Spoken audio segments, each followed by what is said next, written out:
Bonjour à toutes et à tous et bienvenue à On se fait une toile, votre émission du cinéma de Pertuis sur pertuistv.com, mais également l'une des seules émissions qui vous rend heureux.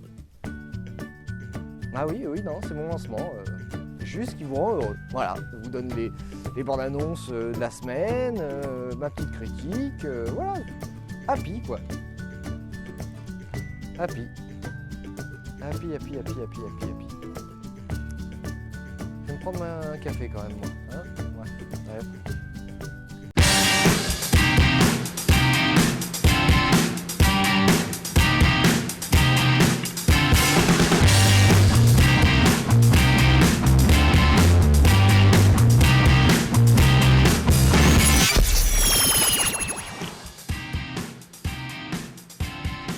Bon alors, cette semaine dans votre cinéma de Pertuis, si vous aimez les gros dinos.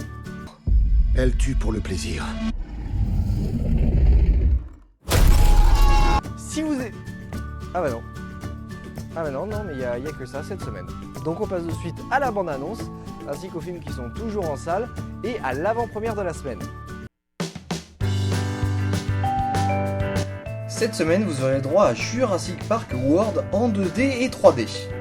N'oubliez pas de cliquer sur l'affiche afin d'accéder à la bande-annonce.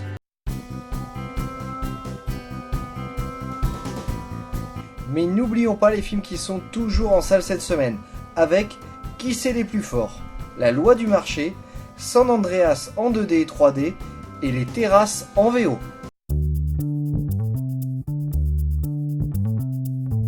Et l'événement de la semaine, c'est l'avant-première du film Vice Versa, le nouveau Disney Pixar. Donc il y aura 2 séances le dimanche 14 juin, une à 10h45 en 3D et l'autre à 16h10 en 2D.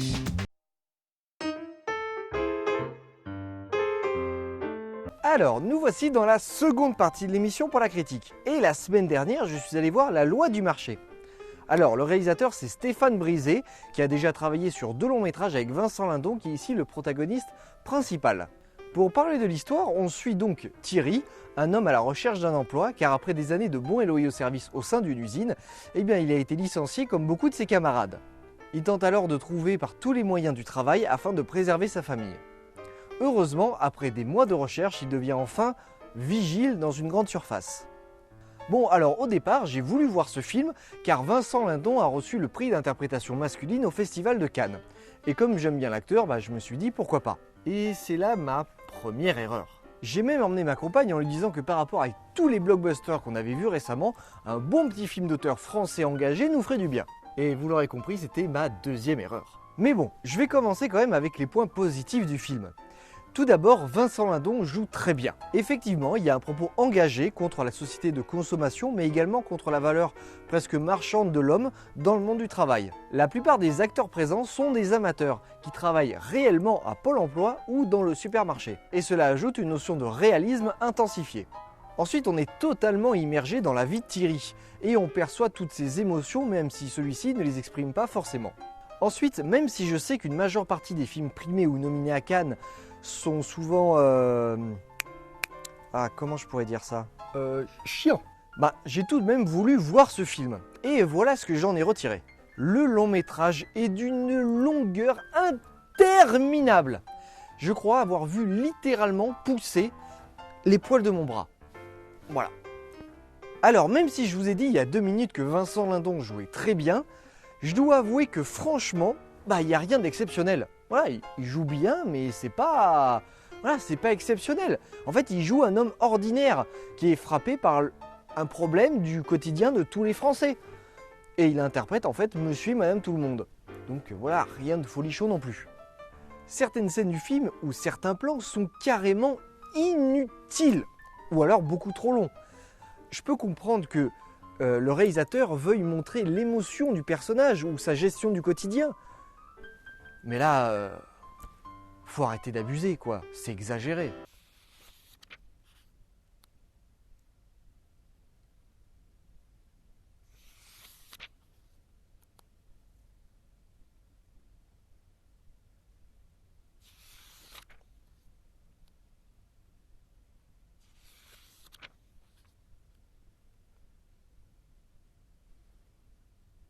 C'est long, hein?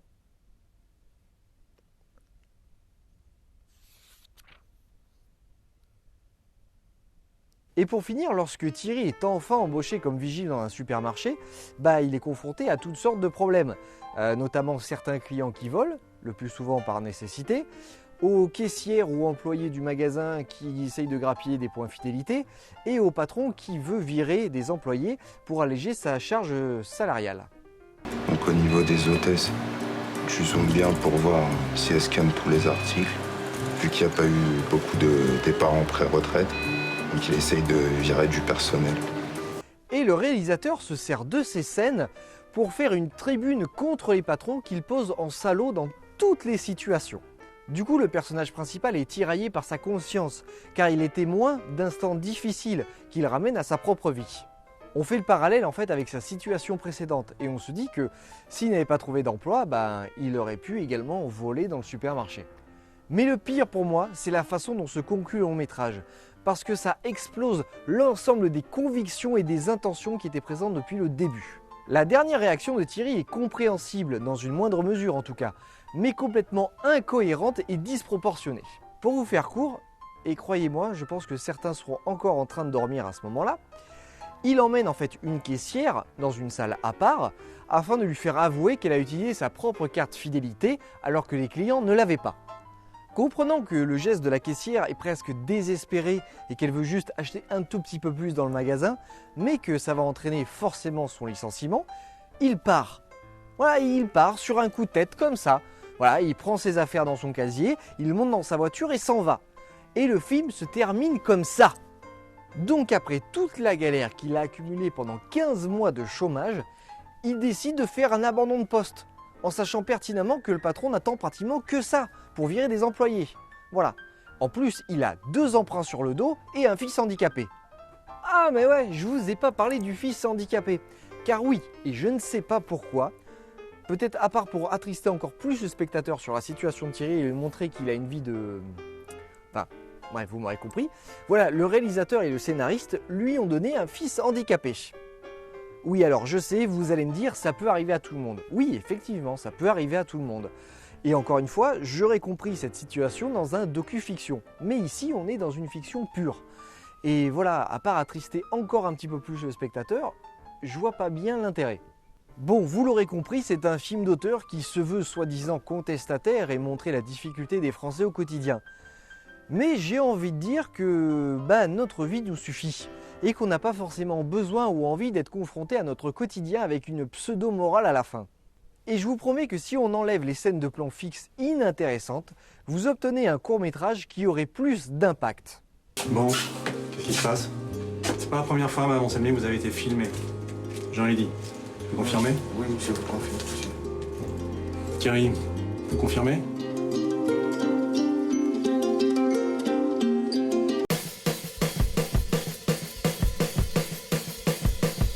Alors, nous voici à la fin de l'émission et j'espère que l'ensemble de la programmation vous plaît. Nous, on se retrouve la semaine prochaine pour une nouvelle émission.